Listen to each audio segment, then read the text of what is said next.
नमस्कार. ॲस्ट्रो स्टारमध्ये मी धनश्री कुलकर्णी आपणा सर्वांचं पुन्हा एकदा स्वागत करते.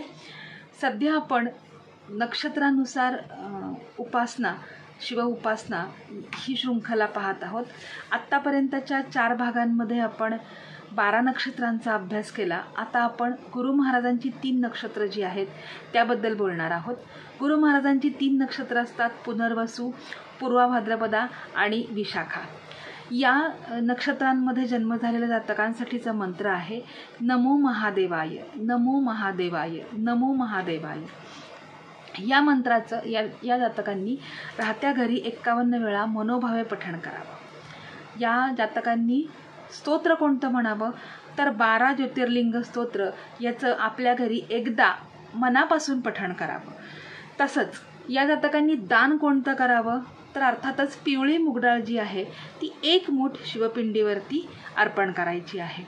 तसंच शिवस्मरण करून 1 किलो मुगडाळ यांनी गरिबास दान करावी. यामुळे काय होईल, याची फलश्रुती काय आहे तर यांना नक्षत्रानुसार सगळी शुभ फळे मिळायला सुरुवात होईल आणि आयुष्यामध्ये उन्नती होईल. तुम्हाला ही माहिती आवडली असल्यास माझ्या चॅनलला लाईक, शेअर आणि सबस्क्राईब करायला विसरू नका. अशाच प्रकारची वेगवेगळी माहिती जाणून घेण्याकरता पुन्हा भेटूयात पुढच्या भागामध्ये. तोपर्यंत धन्यवाद.